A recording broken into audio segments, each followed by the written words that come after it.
Basal del juicio a Genaro García Luna, semana 3 de afirmaciones, de acusaciones, de señalamientos. Hoy lo veíamos ya, el exfiscal del estado de Nayarit, Edgar Beitia, le apodan el Diablo, está sentenciado a 20 años de cárcel. Señaló a Felipe Calderón y a su gobierno de proteger, de estar al servicio del cártel de Sinaloa, del cártel de Joaquín El Chapo Guzmán. Esra Chabot, ¿cómo ¿Qué te va? tal? ¿Cómo estamos? Buenas noches, Manuel. Muy buenas noches. Lourdes Mendoza. ¿Qué tal? ¿Cómo están? Muy buenas noches. Ricardo Rafael, Ricardo. ¿Cómo estás? Muy buenas noches. Verte, Manuel. Dos preguntas para empezar. A ver, a los tres. ¿Alguien aquí mete las manos al fuego por Genaro García Luna? No. Ya habíamos dicho la semana pasada. Felipe Calderón. No meto las manos por nadie. Por nadie. ¿Por alguien de esta mesa?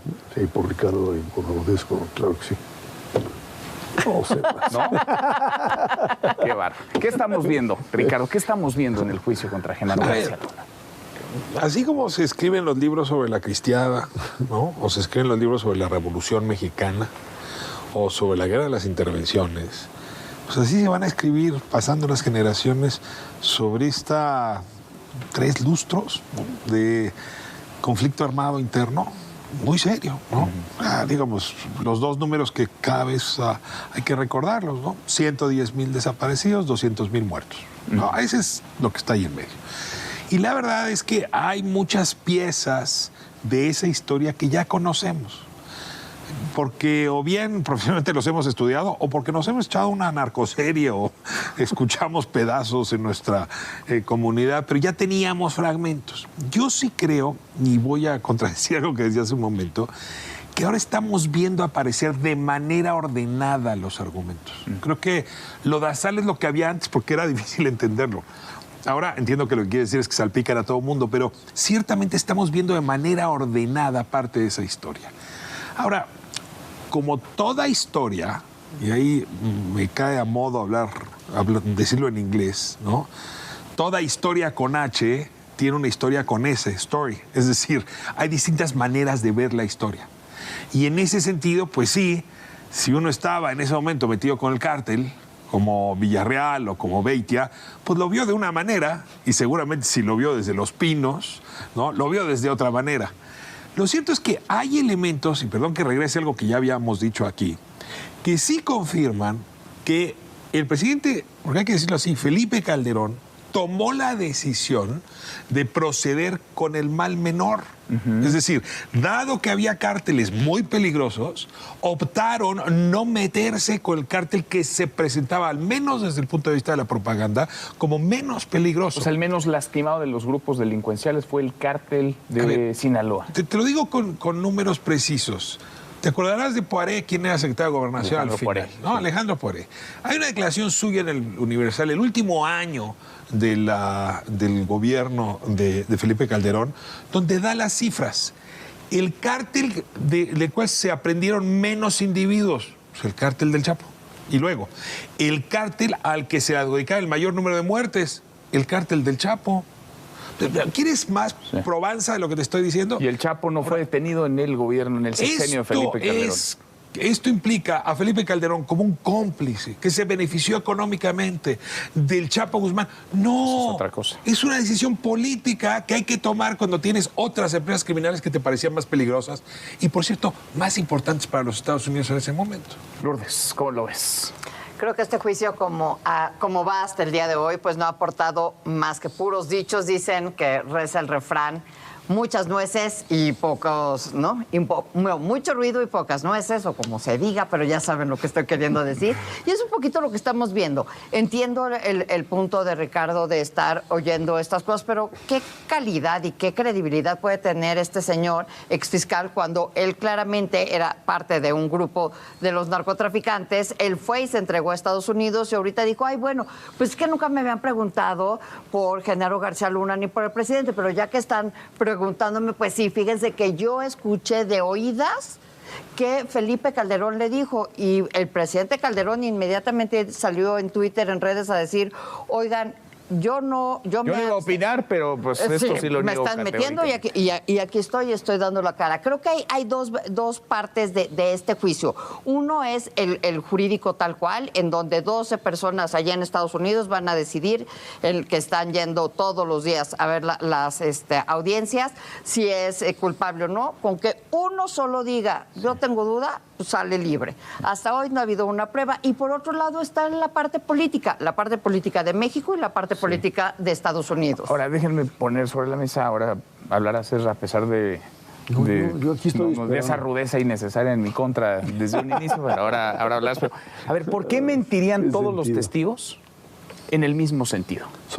¿Por qué? Son testigos de la Fiscalía. Yo sé, pero ¿por qué todos mentirían en el mismo sentido? A ver, se tardaron 3 años, ¿no?, en armar el juicio. En iniciar después de detenido García Luna. Estaba difícil encontrar el mecanismo. Lo que hiciste fue buscar básicamente adversarios o enemigos del cártel del Chapo que fueran a declarar contra él. Incluso pues, el propio Anthony Wayne, que quién sabe qué demonios sabrá del asunto, pero también fue a declarar que él conocía y que le parecía, más allá del acuario y cosas por el estilo, que pues, vivía el señor García Luna bien. A ver, Beitia, que además hay que recordar, creo que es lo más grave de todo el asunto, Beitia y Roberto Sandoval encabezaron en Nayarit, no es que favorecían a un cártel, eran el cártel. O sea, estás hablando casi en los mismos niveles, no casi, en los mismos niveles que puedes hablar de ciertos gobernadores de Tamaulipas o de otros lugares que operaron, jugaron, chantajearon, mataron. Dicen que incluso pagaron la campaña a gobernador. Torturaron gente. Y que finalmente, pues está Roberto Sandoval, está detenido, no hay todavía proceso, está detenido. Y el señor Beitia se va para Estados Unidos y no menciona, en ninguno de los siguientes años, no menciona el nombre de García Luna.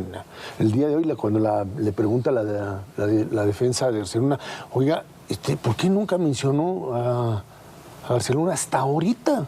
¿Por qué se acuerda ahorita? Y se acuerda que dice que estaba con el cártel contrario a él, etcétera, y que por eso es que lo vio con Calderón, etcétera.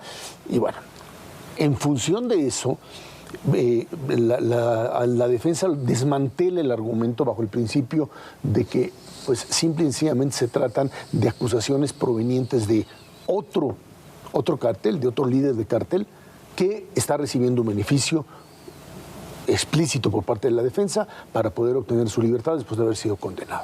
Y eso es un poco lo que desarma, digamos, la propia acusación hacia García Luna. Pero es que, a ver, de un lado lo que estoy viendo es que hay cero crédito para quienes han acusado a Genaro García Luna.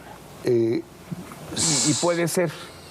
Hay cero crédito porque se trata de criminales confesos, muchos de ellos, aunque hayan hablado también policías, un ex embajador, cada quien con sus matices, pero hay cero crédito para quienes están señalando a Genaro García Luna, de un lado. Y del otro hay todo el crédito para quienes están implicando, señalando a Genaro García Luna.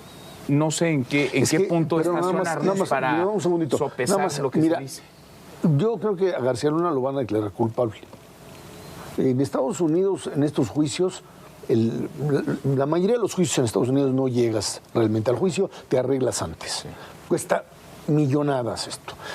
Más del 90% de los juicios que terminan, cuando llegas a juicios, porque finalmente el jurado los encuentra culpables. Las declaraciones, aunque no haya pruebas, las declaraciones de jurados que sean considerados como respetables o que les parezca que son creíbles, lo pueden llevar finalmente a una condena, a una acusación o a una presunción de culpabilidad que finalmente lo pueda terminar metiendo a la cárcel. Yo creo que en términos políticos México pierde, porque se trata finalmente de una acusación desde los Estados Unidos hacia el país, y creo que en ese sentido el juicio pues avanzará en esa... ¿Cómo encontramos una balanza, un justo medio? Déjame hacer una reflexión de abogado, y para eso necesito compararla con una reflexión de médico. ¿Cómo se entera un médico que uno tiene una infección?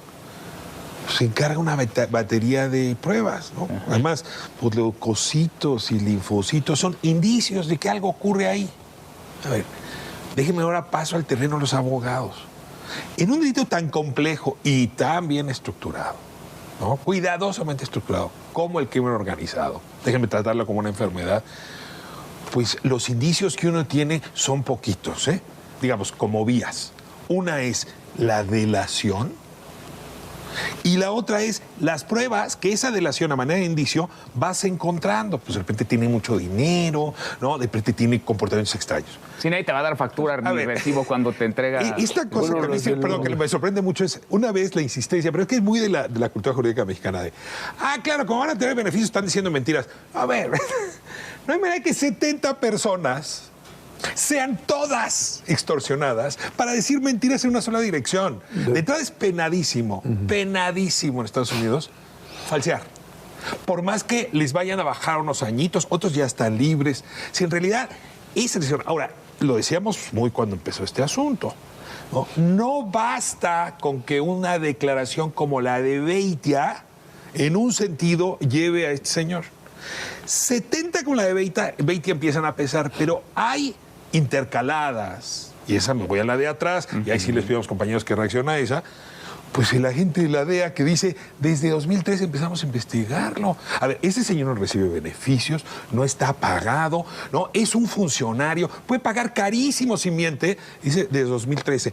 ¿Qué hacemos con eso? Es que yo de pronto siento esta discusión como el que iba manejando en el periférico, venían un chorro en sentido contrario y dice, ¿qué pasa con todos estos que vienen en sentido contrario? No, es usted. Pero, yo creo que todo indica, ya a estas alturas, de que este señor no andaba en cosas limpias. Pero ahorita estamos en la parte jurídica en donde le toca a la Fiscalía presentar a todos sus testigos. Y justamente hoy salió una nota en donde dicen, para mañana le pido a usted, su señoría, el juez, que nada más nos dé mediodía, porque nada más vamos a traer 4 que se llevan mediodía, y ya el quinto, porfas, por un tema ahí que todavía no está bien aceitado, le pedimos y le dijeron que sí, que adelante, que la defensa. Vamos a ver también la parte de la defensa, vamos a ver también Genaro García Luna, ¿a quién trae él de testigos para defenderse? No, sí, pero a ver, ¿les hace sentido, no? El martes que todos hablen en el mismo... es que estás en la parte de ellos. Yo sé, pero aquí hay un abanico muy amplio. Estamos hablando de exembajadores, agentes de la DEA, expolicías, policías federales mexicanos, políticos mexicanos, narcotraficantes confesos. No se trata de defender a García Luna, se trata de defender si finalmente tienen el peso que llegan a tener ese tipo de... Y a lo mejor es muy contradictorio lo que estoy diciendo, pero voces. El peso que tienen, no importa, pues si puedes tener ya verán las voces de ahora, su el problema es, a ver, Beitia y compañía, decían, hay 3 tipos de pintores, el realista que pinta lo que ve, el impresionista que pinta lo que siente y el realista socialista que pinta lo que oye, o sea, lo que le dicen que tiene que decir. Y muchos de estos están haciendo lo que tienen que decir para poder salir. Y son un poquito de ruido. Y son delincuentes adversarios del otro. No quiere decir esto, no quiere decir, no, estoy hablando de los que presentaron ahora, no estamos generalizando. Dice Ricardo, hay un agente de la DEA que lo conoce perfecto, ese puede pesar. Por eso te digo que además, independientemente de la descalificación de Beitia y compañía, que no los podemos tomar como... Es como te digo, es como poner a un criminal de guerra nazi a justificar una... O sea, este hombre era un torturador. Te puedo hacer una pregunta, te la necesito hacer. ¿Tú te parece que el juicio que se hizo sobre Eichmann, que es quizá la mayor delación sobre el Holocausto, no debió haber sido considerada porque era un criminal confeso? No, él no era un criminal confeso. O un criminal terrible, no era un acusado criminal confeso. No debió haber sido tomado en cuenta. Sí, el juicio de Eichmann, pero ahí sí había pruebas. Todo a la basura. Pero ahí sí había pruebas concretas. 700 millones de pesos en la bolsa. Concretas. 700 millones de pesos en la bolsa. ¿De quién? Ese es el patrimonio de Genaro García Luna. Pero no puedes demostrarle en este momento que lo obtuvo a partir de eso. Él lo tiene perfectamente documentado después. 700 millones. Eso es crimen organizado. Es lo que te digo. A ver, Ricardo, volvamos al punto. Es un sistema legal en donde para poderle demostrar que él es culpable, el problema que tiene es que este hombre tuvo la capacidad, y lo platicamos la vez pasada, de hacer que ese dinero que probablemente, insisto, obtuvo en ese momento, tuvo del 2012 en adelante la posibilidad de convertirlo en dinero totalmente limpio. Y si es un juicio y si es un tema meramente jurídico y estamos ahorita en los testigos, vuelvo a repetir, de la fiscalía, pues sí, todos van a estar diciendo lo que te quiera la fiscalía. Pues yo nunca he visto a un fiscal que vaya, bueno, de repente la realidad nos sorprende, ¿verdad? Pero, no, o sea, sería muy difícil ver que un fiscal que lleve a un testigo y diga, no, yo a este señor sí lo quiero y lo respeto. Y no, evidentemente. Era un buen policía, Genaro García Luna. Era un policía capaz. Sí, yo creo que era un policía capaz. Ayúdenme a entender cómo en 6 años un policía capaz, es de la profesional, gente de Tello, formado, no detuvo a Joaquín El Chapo. No, bueno, eso era parte de lo que decía Ricardo en términos de la política de no tocar ese bando. Yo creo que el problema fundamental es que García Luna, y esa es mi percepción, García Luna es el hombre que finalmente fue vencido internamente por la codicia y la posibilidad de sobrepasar esos límites, y tuvo la habilidad de tener los contactos en el exterior, de tal manera que, por ejemplo, el tema económico no entra en el juicio, no entra porque no le han podido demostrar. Y esa es la debilidad de un sistema legal que desgraciadamente funciona. ¿Puedo una cosa nada más? El presidente López Obrador, cuando empezó el juicio, dijo, oye, yo en la mañanera voy a poner aquí todos los días el segmento, y últimamente lo hemos visto muy mesurado. ¿Sabrá algo que nosotros no sabremos? Pero no, políticamente sabemos perfectamente que para el presidente... O sea, digo, para ayer dijo que estaba mejor que una serie de Netflix. Pero estaba peor de lo que él se imaginaba. Y estaba peor. Eso fue declaración de ayer, Lourdes. Que esto estaba peor de lo que él se imaginaba. A ver, es que hay una parte donde humanamente es intolerable el asunto. Ver, a mí me acusaron y yo sí voy, perdón, hay de cosas a cosas, se llama presunción de inocencia. No te compares un segundo en esta mesa con Genaro García Luna porque te haces una injusticia bárbara. Lo entiendo perfecto. Pero me dejas dar el argumento que iba a dar, porque iba a dar un argumento bien distinto, creo que hasta ya se me olvidó. A ver, hay una cosa que es francamente intolerable, históricamente. Este país entró en 2008 en una guerra que dejó 200,000 muertos y 110,000 desaparecidos. O sea, lo pongo así. Y si uno recorre el hilo de Ariadna hacia atrás, nos encontramos con que hubo un asesor principal del presidente Felipe Calderón que lo convenció de entrar a esta guerra. No, es la responsabilidad de... Déjame termino con el argumento. Si hubo un asesor que convenció a Felipe Calderón de entrar a esta guerra y el resultado fue este, y resulta que el tipo metió al país entero en esta guerra porque era un negocio que le convenía, sí estamos ante una monstruosidad. Sí, yo creo que un poco por eso no nos atrevemos a confesarnos el timo que significó esa guerra y esos mandos. Y desde luego, no le resto ni un milímetro de responsabilidad al que era presidente entonces, pero tampoco se lo quiero restar al quien encargado de la seguridad en este país. Sí, pero para eso habría también que determinar claramente qué es lo que en qué estado se recibió el país. El estado en el que recibieron el país en el año 2006 era un estado de un país controlado en gran parte del territorio nacional por los propios narcotraficantes. Y eso es lo que tenía. Falso. Eso es totalmente cierto. Y ahí estaba. ¿A qué viene Lázaro Cárdenas? ¿A qué viene Lázaro Cárdenas a pedirle que tome el ejército a Michoacán? Perdón, ¿por qué? ¿Sí o no? Perdón, es que no sé sobre qué estás basando tus argumentos. Perdóname. Fox deja un país donde hay un cierto cártel del Golfo controlando, permíteme, Tamaulipas y parte de Veracruz, una escisión de ese cártel del Golfo que está en Michoacán y el cártel de Sinaloa que está donde siempre.